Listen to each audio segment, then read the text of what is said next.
तलाक होते हैं और वो परेशान हैं, जबकि हिंदुस्तान में और भी समाज है जिनके बीच में तलाक होते हैं, जबकि इस्लाम में तलाक का प्रतिशत काफी कम है और फैमिली कोर्ट में तलाक के केस ज्यादा चल रहे हैं।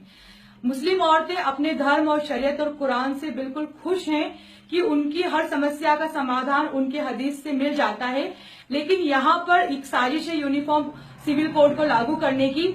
ये देश विभिन्न संस्कृतियों और धर्मों को एक साथ लेकर चलने वाला देश है और हमें अपने धर्म का पालन करने का अधिकार इस देश के संविधान ने दिया है।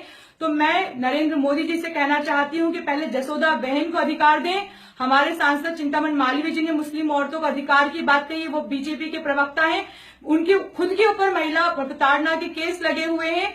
तो इस तरीके से जो लोग स्वयं महिलाओं को सम्मान नहीं दे पाए हैं वो मुसलमान औरतों के सम्मान की बात नहीं करें, क्योंकि हमारी मुस्लिम औरतें, हमारा समाज और जो जिस तरीके से इस्लाम है वो खुद सबसे ज्यादा अधिकार और सम्मान देने के काबिल है कि ऐसे लोगों को शोभा नहीं देता है जो अपनी खुद की पत्नी को बगैर तलाक के छोड़ देते हैं और मुसलमान औरतों के अधिकार या हक की बातें करते हैं। मुस्लिम धर्म के जो जानकार है, जो इस्लाम इमाम या हाफिज जो लोग हैं, वो कहीं न कहीं इस अधिकार का सम्मान कर रहे हैं। क्या इसमें बदलाव होना चाहिए?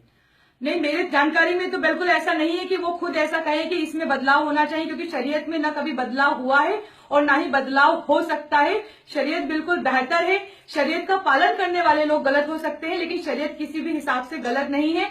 हाँ, औरतों को उनके अधिकार के लिए अवेयर करना चाहिए। ये काम मौलवियों का, इमाम का है कि वो आगे आए और औरतों को उनके अधिकार सिखाएं कि किस तरीके से तलाक होता है और उनके क्या अधिकार हैं। ये सारी जानकारियों को बढ़ाने की जरूरत है, लेकिन ये देश का मुद्दा तलाक नहीं होना चाहिए।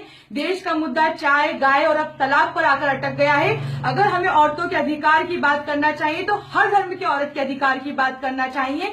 मुस्लिम इस तरीके से मुस्लिम तलाक को फोकस नहीं करना चाहिए। आप 3 तलाक का जो कानून है उसको स्वीकार करते हैं? जी बिल्कुल, हम लोग 3 तलाक के कानून को स्वीकार करते हैं। मुस्लिम पर्सनल लॉ बोर्ड का जो कानून है उसे स्वीकार करते हैं। हदीस, शरीयत और कुरान पर चलने वाले कानून को हम स्वीकार करते हैं। यदि आगे